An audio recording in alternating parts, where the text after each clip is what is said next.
خود اٹھا کر کے لے جا رہے ہیں. چاہو تو تم بھی آ کر کے اپنے مال کو اٹھا کر کے لے جاتا. نہیں حضور, جیسے آپ نے اپنے ہاتھوں سے چھینا تھا, لوٹا تھا, آپ مہربانی کیجئے, نظر کرم کیجئے, نظر عنایت کیجئے, آپ تھوڑی زحمت اٹھائیں, یہ تھیلی اپنے ہاتھوں سے کیوں نہ مجھے اٹھا کر کے دے دیں. حضرت فضیل ابن عیاض نے اپنے ہاتھوں سے جب اس تھیلی کو اٹھایا اور اٹھانے کے بعد یہودی کے ہاتھ میں دیا, یہودی نے بس 2 قدم ہی آگے بڑھائے تھے, اور جب اس تھیلی کو دیکھا تو وہ پتھر کی ٹھیکریاں لایا تھا, کنکریاں لایا تھا, پتھر کے ٹکڑے لایا تھا. لیکن جب اس نے اس تھیلی کو کھولا تو کیا دیکھا؟ اشرفیاں نکل رہی ہیں, درہم و دینار نکل رہے ہیں. فوراً قدموں میں گر جاتا ہے اور حضرت فضیل ابن عیاض سے عرض کرتا ہے, سرکار جس نبی کا تم کلمہ پڑھتے ہو اسی نبی کا کلمہ پڑھا کہ مجھے مسلمان کرو. حضرت فضیل ابن عیاض فرماتے ہیں, میں نے ایسا کون سا عمل کیا, میں نے ایسا کون سا کام کیا, اتنے 2-4 منٹ کی لمحہ 2-4 منٹ کی ملاقات میں تو نے ایسا کیا دیکھا جو تو کلمہ پڑھ کے اپنے باپ دادا کے دھرم کو لات مار کے اسلام میں مشرف با اسلام ہو رہا ہے, اسلام میں داخلہ لے رہا ہے, کلمہ پڑھ کے مسلمان ہو رہا ہے, مسلمان ہونے کی وجہ بتلاتے. وہ عرض کرتا ہے حضور, وہ عرض کرتا ہے سرکار میں نے اپنے مذہب کی کتابوں میں پڑھا ہے.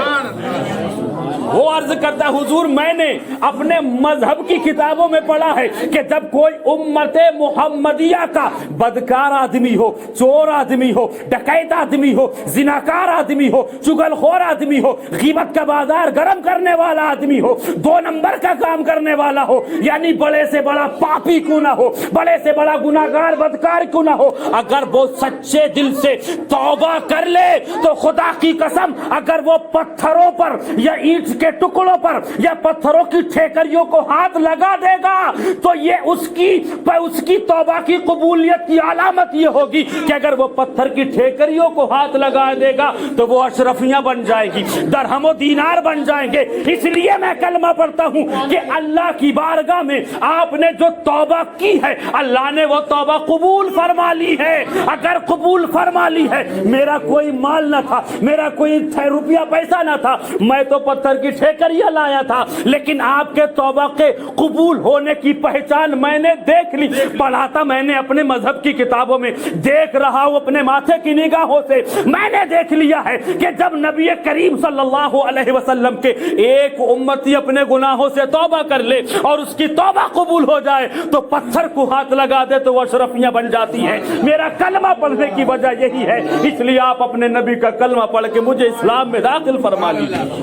حضرت فضیل ابن عیاض رضی اللہ تبارک و تعالی عنہ نے اس یہودی کو اللہ کے پیارے رسول صلی اللہ علیہ وسلم کا کلمہ دیا اور ارشاد فرماتے, پڑھو دل کی عطا گہرائی سے, صدق و دل سے, اشہد ان لا الہ الا اللہ محمد الرسول اللہ صلی اللہ علیہ وسلم. یہ بزرگان دین باتیں بہت ساری ہیں لیکن وقت میں بالکل بھی گنجائش اور وقت مجھے اجازت نہیں دیتا ہے. پھر انشاءاللہ کسی اور موقع پر میں گفتگو کروں گا, پھر بھرپور طریقے سے آپ کی خدمت کرنے کی کوشش کروں گا انشاءاللہ.